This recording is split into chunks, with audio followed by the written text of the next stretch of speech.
Asaba town was the kind of place where everybody knew everybody. If your neighbor sneezed in the morning, the whole street would hear by afternoon.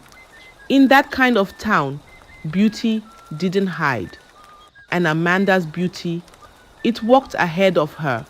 From the market women to the schoolboys, everyone knew her name. Not just because of how she looked, but because Amanda was the kind of girl that made noise when things were good. Amanda had two friends, Tayo and Simbi. From JSS 1, they were always together. If you saw one, just turn your head. The other two were close by. They shared food at break time. They walked home together after school. They even wore the same color on Sundays. Red one week, blue the next. Tayo was the tallest. Her voice was always sharp. Simbi was the quiet one. She liked to stare and nod. But when it came to laughter, they all laughed the same way, with their hands on their stomachs. People in town would say, "See these three, friendship made in heaven." They did everything together: weddings, naming ceremonies, town festivals. They didn't hide anything. They told each other who texted them, who gave them money, who they liked, who they didn't like. But there was a problem.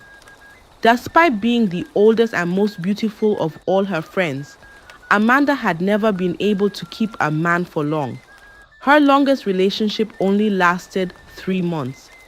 It wasn't because she wasn't beautiful or was cursed, no. It was due to jealousy from her friends, Tayo and Simbi. You see, after secondary school, the usual happened in Asaba town. Education stops for girls. The boys might continue to the university, but the girls, they were expected to get married right away. In the town, that's how it was. Education was only the beginning. The real thing was marriage. And Amanda, with her sharp body and sweet mouth, was the first among her friends to find love. His name was Kevin. One Saturday evening, Amanda went to a wedding with her mother. She wore a simple gown, nothing loud, but even like that, she still stood out. Kevin saw her there, a man with shiny shirt, brown skin, and strong smell that followed him like shadow. He walked straight to her. "Hello, fine girl," he said. Amanda smiled. "Good evening, sir." He laughed. "I am not sir. Call me Kevin." That night, when they got home, Amanda told her mother about Kevin. Her mother didn't smile. "Let me pray first," she said. She went to see Pastor Andrew the next morning. By evening, she returned. "My daughter," she said, "the man is not bad, but the pastor said you must not introduce him to anybody yet, not even your friends, until your wedding day is set." Amanda laughed. "Mama, how can I not tell my friends? They are like sisters. I must share my good news." Her mother shook her head. "Be careful, Amanda. Some smiles hide teeth." The next day, Kevin came again, this time with fried rice in takeaway pack. The day after, it was new slippers, then perfume, then iPhone, all in 1 week. Soon, Amanda was always smiling. She picked calls in corners. She hummed love songs while cooking. She changed her WhatsApp profile to "Somebody's daughter is loved." One day behind Simbi's house, Amanda introduced Kevin to her friends. "Meet Kevin," she said. "My baby." Kevin looked at them and said, "Your friends are sharp. I like them." They laughed, but Simbi bit her lip. Tayo just looked at the sky. From that day, Kevin became the new gist. Amanda told them stories. "He said I'm the most beautiful girl in town. He's taking me home next week. He wants to marry me." Her face glowed like evening fire. Her friends listened. They smiled. But inside their hearts, something cold started to rise. They started talking less when she arrived. They asked fewer questions. They kept their plans small. Amanda didn't notice. She was in love, but love can open a door and jealousy can walk in quietly. For a while, it looked like Kevin would marry her. She had even started staying in his apartment on weekends. Her mother didn't complain. Why would she? The man was rich. But just a month into their relationship, something happened. One morning, Amanda called Kevin. No answer. She called again in the evening. Still no answer. She waited. 1 day, 2 days, 1 week. Maybe his phone is bad, she said. But deep down, something was wrong. Kevin stopped sending food, stopped replying messages, stopped everything. Amanda cried. Her chest felt heavy like stone. She stayed in bed, didn't bath, didn't eat, just cried and cried. She asked Tayo, "Do you think he's okay?" Tayo shrugged. Men get tired. Simbi added, "Maybe he has someone else now." They sat beside her, patting her back, saying sorry, but their hearts were not sorry, because it was them, Simbi and Tayo. One hot afternoon, before all this, they had gone to Kevin's compound. They sat like visitors. Tayo said, "We came as sisters. We just want to tell you the truth." Simbi nodded.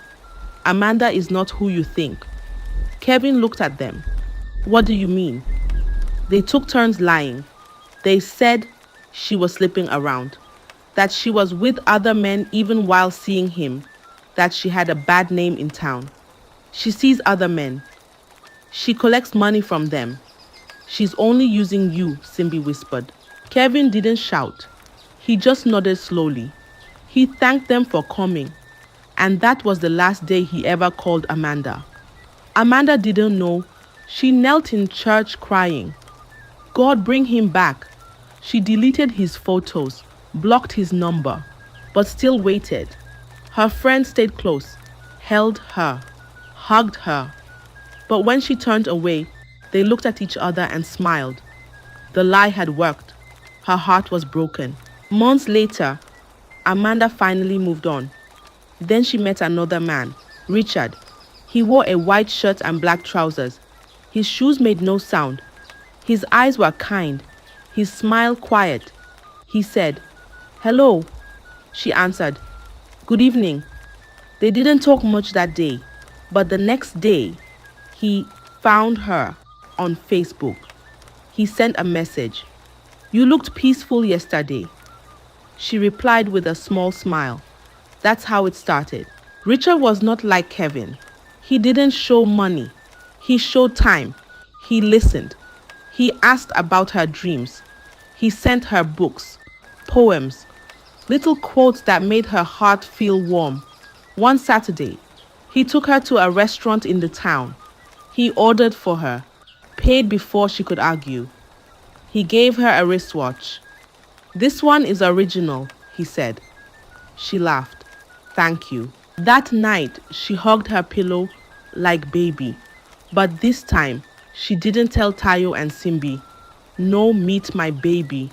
No stories under the mango tree. Before she started seeing Richard, she also told her mother. Her mother went to Pastor Andrew again. Came back that evening with the same message. "This one looks better," her mother said. "But still, Pastor said you must not share him with anyone yet. Let the relationship mature before you speak." Amanda rolled her eyes. "Mama, what is the use of love if I can't celebrate it? Don't worry. This time, I'll be careful." She kept it small, quiet, safe. But secrets in the town don't stay hidden. The wind has ears. The trees have mouths. And within a few days, Tayo and Simbi already knew. Tayo found out from her cousin. Simbi saw them at the supermarket laughing near the cold drinks. And again, the fire of jealousy started to grow. Later that week, Tayo and Simbi met behind Simbi's house. "We can't allow this one to enter deep," Tayo said. "She must not marry before us," Simbi replied. 2 days later, they went to Richard's office. They wore clean clothes, spoke gently. We just came to help, Tayo started. Simbi looked down. It's about Amanda. Richard sat still. She's not well, Tayo whispered. Her womb is damaged. She can't carry a child. And she has a sickness, Simbi added, voice low like breeze. Richard didn't argue. He didn't confirm. He just thanked them, gave them malt and groundnut, said goodbye. That was the last time Amanda heard from him. She called. He didn't answer. She texted. He didn't reply. She waited 1 week, 2 weeks. Then she cried again. This time she didn't ask her friends for advice. She just cried alone. Tayo and Simbi came to visit. They brought juice, sat beside her. Maybe he's not serious, they said. Men are like that, they added. They held her hand. But inside their hearts they danced. Another one gone. After Richard disappeared, Amanda took her time. She told herself she wasn't going to rush into anything again. But loneliness has its own way of creeping in. When you're the beautiful girl in town who has failed at love twice, people don't whisper. They shout. And each time Amanda walked through the market or to the church, she could feel eyes on her. Pity, judgment, laughter. Then, with a lot of men asking her out every single week, Amanda decided to try again. This time, it was different. His name was Adamu. He wasn't from Asaba. He was a Hausa businessman who had come down to open a wholesale shop. Tall, dark, quiet. He didn't talk much, but when he did, people listened. Their meeting wasn't dramatic. She had gone to his shop one hot afternoon to buy some items for her mother. He noticed her, offered her a stool to sit, gave her a free bottle of drink, and before she left, he handed her a card. In case you need anything. At first, Amanda didn't plan to call, but the day her slippers cut on her way back from church, Adamu drove by and stopped. Let me give you a lift. From that day, things moved fast. Adamu was different. He didn't just buy her gifts. He listened. He asked about her dreams. He took her to restaurants outside town where no one knew them. For once, Amanda didn't feel judged. At home, Amanda hesitated at first, but she still mentioned him to her mother. As usual, Mama Amanda took it to prayer. She returned from church 2 days later, holding her Bible tight. Pastor said this one is strong, she said, but he warned again. Don't share him yet. Don't tell your friends until he comes for introduction. Amanda frowned. Mama, my friends are good. They comfort me during heartbreaks. They always want the best for me. Her mother looked her straight in the eyes. Still, for this one, just try. Keep quiet about it and see what will happen. And for once, Amanda listened. She kept quiet. 1 month passed, then 2. But by the 3rd month, she could no longer hold it. She thought of the wedding, of her introduction, of dresses. She thought, who else will help me prepare if not my friends? It didn't make sense telling them after the introduction. And that was how she broke silence again. She told them, carefully this time. He's quiet but gentle, and he's serious. He wants to meet my mother. They smiled, but their hearts did not smile. Hope he's not married? Simbi asked. These northern men hide wives, Tayo added. Amanda laughed. He's not like that. But behind her back, they planned again. Tayo stood by the window, arms crossed. Simbi sat on the bed, chewing dry chin-chin. She said he wants to meet her mother, Tayo said. Simbi hissed. We have to stop it now. The next day, they wore their neatest clothes, lip gloss, light powder. They went to Adamu's shop. Good evening, sir, Tayo greeted sweetly. Adamu looked up. Welcome. We came because we care, Simbi said. Adamu offered them seats, water, groundnut. Then they started. She didn't tell you, Tayo asked. Adamu frowned. Tell me what? Simbi leaned forward. She's not healthy. She has... A woman problem. She can't have children, Tayo added. Adamu said nothing. His face didn't change. They continued. She hides things. She brings bad luck. Then Simbi laughed softly. But if you still want a wife, we're here. 2 for 1. You're from the north. You can marry both of us. Adamu looked at them, his eyes quiet. Like before. Thank you, he said.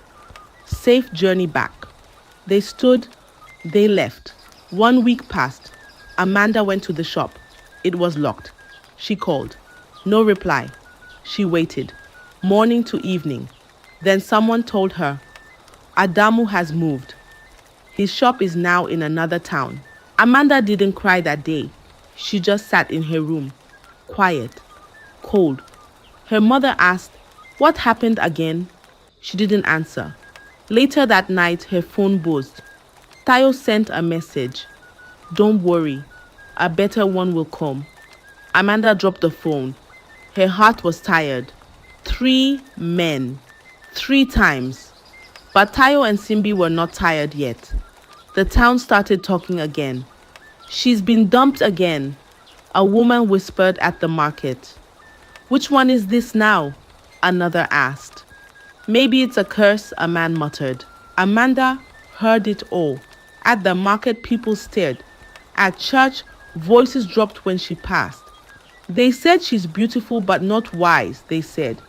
No man stays. She wore longer dresses, wrapped scarves around her head, walked quietly, posted nothing online. Her smile disappeared. Her mother said, eat something. But Amanda barely touched her food. At night, she lay awake, silently crying into her pillow. Tayo and Simbi visited often. They brought snacks, watched movies, said kind things. Forget them. You deserve better. Men are the problem. They held her hand and hugged her. But behind the comfort were the hands that had caused the pain. Soon, a new man would arrive. Quiet, sincere. And for the last time, Amanda's heart would open again. One Sunday morning after service, Amanda's Bible slipped from her bag and fell to the ground. Pages scattered like dry leaves. She bent down, trying to gather them. A hand reached out. Let me help you, the man said. She looked up. It was Saka. His shirt was plain, his voice calm, his eyes. They didn't wonder. They stayed on hers. Thank you, she said. He nodded. You're welcome. That was all. But that small help followed her home like scent. She kept thinking about him, his face, his hand. The next Sunday, he came again.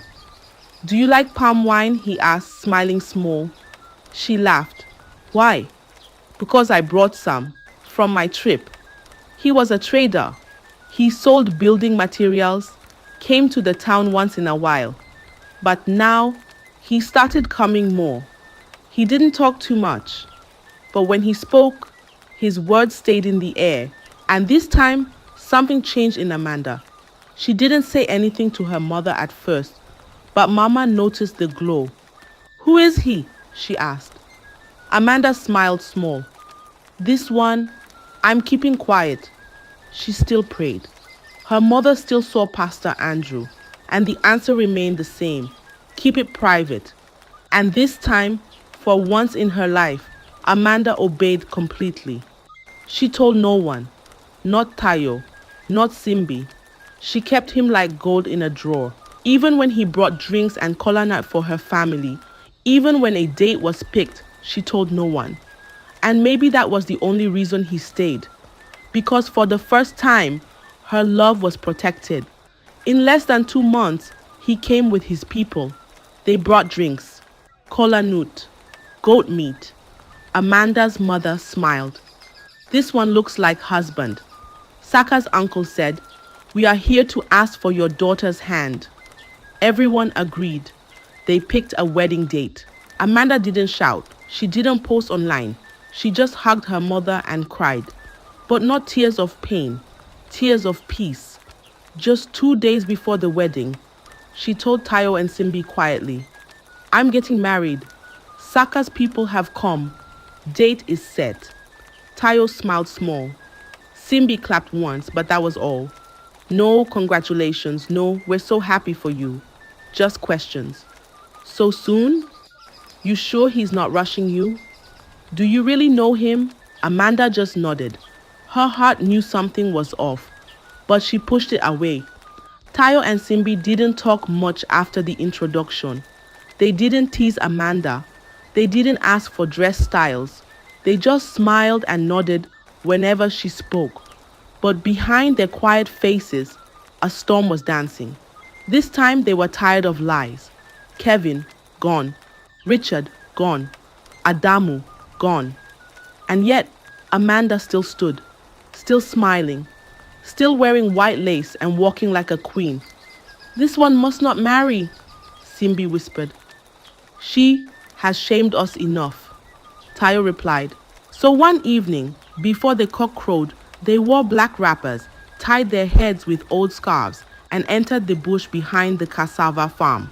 Deeper, deeper, until they reached a narrow path covered in red sand and thick trees.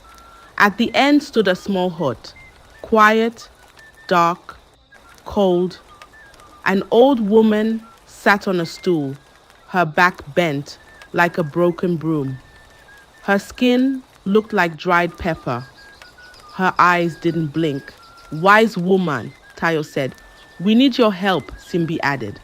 The woman didn't ask questions, she just stared. Then she opened a small calabash. Inside were bones, ash, and shells. She wants to marry, Simbi said. We want the wedding to scatter, Tayo finished. Simbi added, we want a public disgrace, the kind people won't forget. The wise woman nodded slowly. She reached into a small calabash, brought out a pouch. Inside were 3 white seashells and a black charm tied with red thread. Put this inside her wedding purse. The day she touches it, her beauty will turn to curse. Tayo took it. They bowed. They left. The frogs croaked as they walked back, but their hearts were quiet. When the wedding day arrived, the sun woke up early that day. The sky wore its bluest cloth. Birds sang like drummers. The town of Asaba was ready. Ready for the wedding of the girl who had suffered 3 heartbreaks. Ready to see the beauty in a white gown. Drums beat. Trumpets sang. Women danced. Men whistled. She finally made it. She is getting married today. God has finally did it for her. Amanda stepped out. Her gown was white like fresh snow. Her skin glowed like oil under light. Her eyes were bright. Her smile was full. Even the breeze bowed as she passed. Children ran after her. Women sprayed perfume in the air.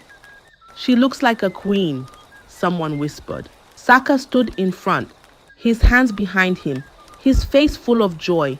Sweat gathered on his forehead, but his heart was dancing. Then came the moment. Amanda walked, step by step, software graceful, like a song with no words. She reached halfway. A piece of her earring moved. She reached into her purse. Her fingers touched the charm. Then her hand shook. Her fingers stretched like soft rubber. Her legs locked together. Her feet disappeared. Her skin changed.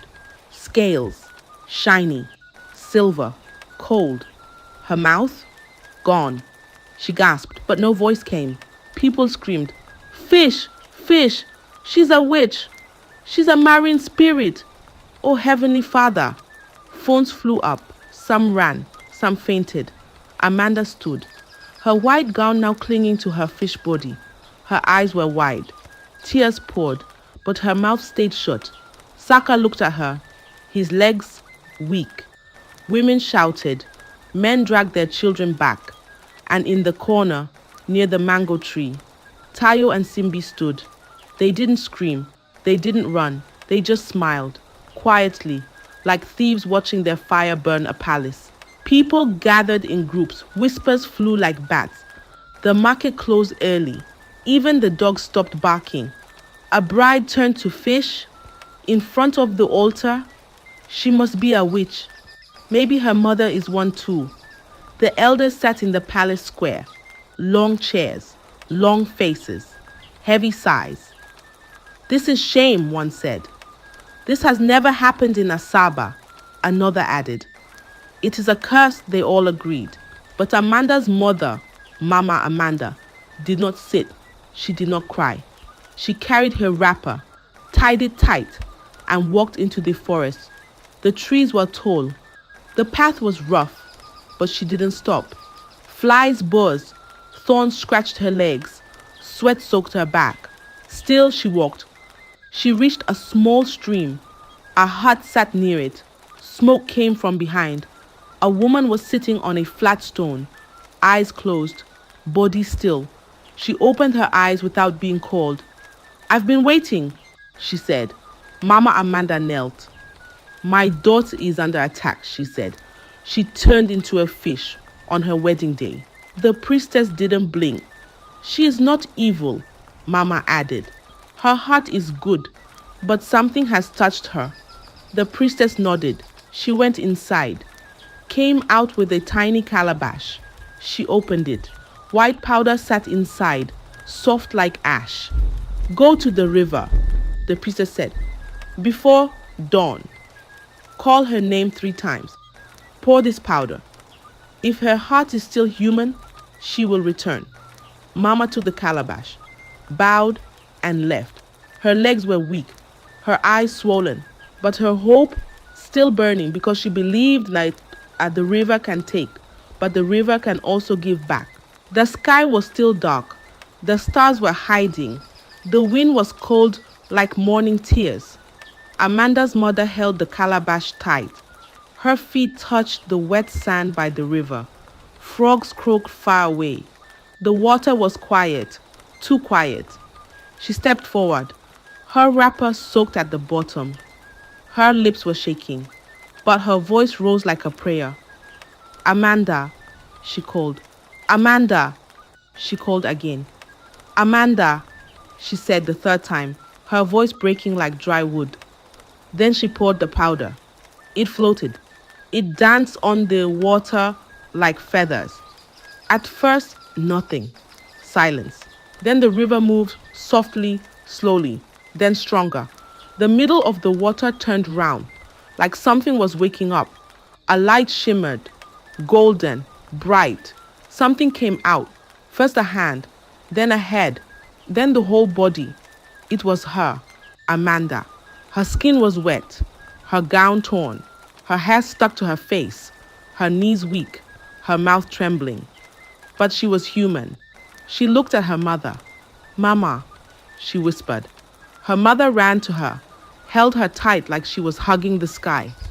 My child, my child. They cried into each other's arms, water and tears mixing. The river calmed, the wind stopped, and as the sun rose, the birds began to sing. By morning, Asaba was shaking again. The bride is back. She's human again. God has done it. But not everyone celebrated, because the river had returned what it took. But it was not finished yet. The river gave Amanda back, but it didn't leave empty-handed. That night, the town slept, but one house didn't. Tayo screamed. Her voice tore through the night like thunder. Fish! Fish! It's touching me! She cried, scratching her skin. She ran out, barefoot, eyes wide, wrapper falling. In another corner, Simbi stared at her mirror. She touched her face, but what looked back had fish eyes, big, wet, cold. No! No! No! She shouted. She threw the mirror, broke it, but the eyes stayed in her mind, in her soul. By morning, they were both gone. Someone said they saw them running into the bush, naked, mad. Someone else said they were laughing and crying at the same time, but before they vanished, they confessed. They told the truth. Tayo was screaming, "We did it! We lied about Kevin! We destroyed Richard! We poisoned Adamu's mind!" Simbi followed behind, laughing and crying. We went to the forest. We put the charm in her purse. We wanted her to fall. The pastor stopped the service. The congregation froze. Elders stood up. Ushers tried to catch them. They shouted their wickedness loud, pointing fingers at themselves before running into the street. The whole town heard it. Nobody could deny it anymore. Wickedness lives near us, the elders said. But Amanda did not shout. She did not curse. She just sat quietly. Days after Amanda returned from the river, she didn't hear from Saka. People assumed he had vanished like the others. But one afternoon, as she sat by the front of her house, watching children play, a familiar voice said, "Amanda." She turned. It was him. He stood there, his eyes were tired, his hands shaking slightly. "I ran," he said. "I won't lie. I was afraid. I didn't understand what I saw." She looked at him silent. "But I went home. I told my uncle. I told my mother. I prayed. And one night I had a dream. In that dream, you were still you, crying, waiting." He stepped forward. "I came back. Not because I'm strong, but because I love you, and I believe you were wronged." Tears dropped from Amanda's eyes. They didn't